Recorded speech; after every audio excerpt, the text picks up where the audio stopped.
बूढ़े भक्त और भगवान की अनोखी कहानी। एक आदमी जो दिन भर राम नाम जपता रहा, अब वो बूढ़ा हो गया था। बूढ़ा ही नहीं हुआ था बल्कि इतना कमजोर हो चुका था कि अपनी जगह से बिना किसी सहारे के उठ भी नहीं पाता था।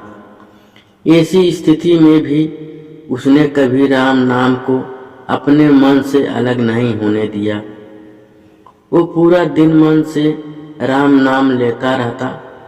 राम नाम की वजह से उसे अपनी तकलीफों को सहन करने की शक्ति मिलती। बूढ़े हो चुके उस आदमी को 2 बेटे थे जो उसे निष्कर्म करने में मदद करते। खुद अपने बूढ़े बाप की सहायता कर दिया करते। फिर धीरे धीरे जब बाप खुद बुलाता तब आते।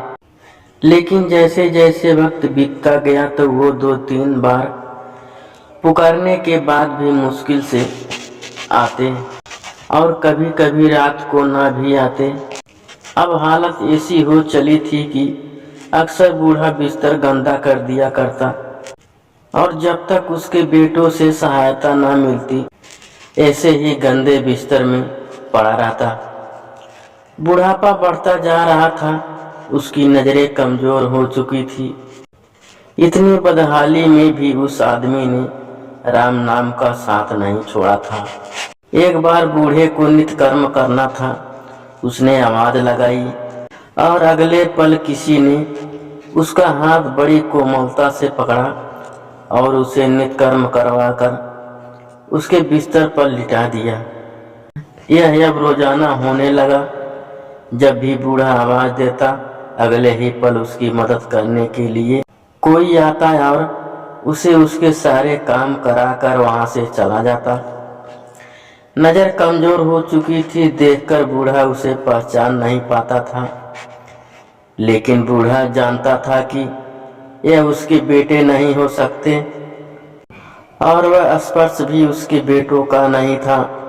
एक दिन जब बूढ़े आदमी ने अपने नित्य क्रिया करने के लिए अपने बेटों से मदद मांगी तब अगले ही पल उसे फिर से वही मुलायम वाला स्पर्श महसूस हुआ। सारा काम खत्म करने के बाद बूढ़े आदमी ने उस व्यक्ति का हाथ पकड़ लिया और उससे पूछा, सच सच बताओ, आखिर तुम हो कौन? तुम मेरे बेटे तो नहीं हो सकते।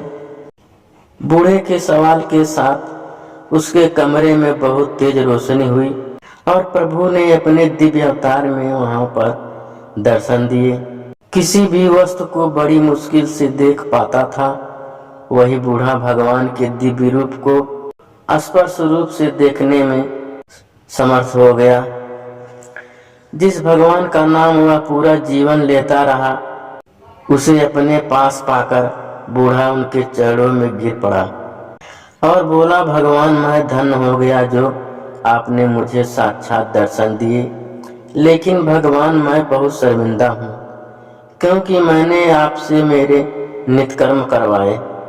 भगवान ने कहा, मेरे लिए सारे काम एक जैसे हैं। अगर वह काम मुझे अपने भक्तों के लिए करना पड़े तो मुझे सभी कामों में खुशी मिलती। बूढ़े ने हाथ जोड़ते हुए भगवान से कहा, लेकिन भगवान आप यह सब करने के बजाय मुझे मुक्ति ही क्यों नहीं कर देते? क्या आपके दर्शन मात्र से मेरी मुक्ति संभव नहीं है? यह सब प्रारब्ध की वजह से है। तुम्हारा प्रारब्ध बहुत कठिन है। अगर मंद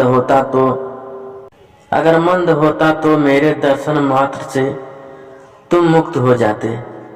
मैं चाहूं तो तुम्हें अभी मुक्त कर सकता हूं, लेकिन फिर अगले जन्म में तुम्हें प्रारब्ध को भोगने के लिए आना पड़ेगा।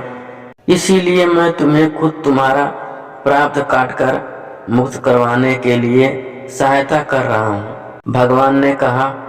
इतना बोलकर भगवान वहां से अंतर ध्यान हो गए। कुछ महीने और काफी तकलीफ भोगने के बाद आखिरकार उस बूढ़े आदमी को मुक्ति मिली।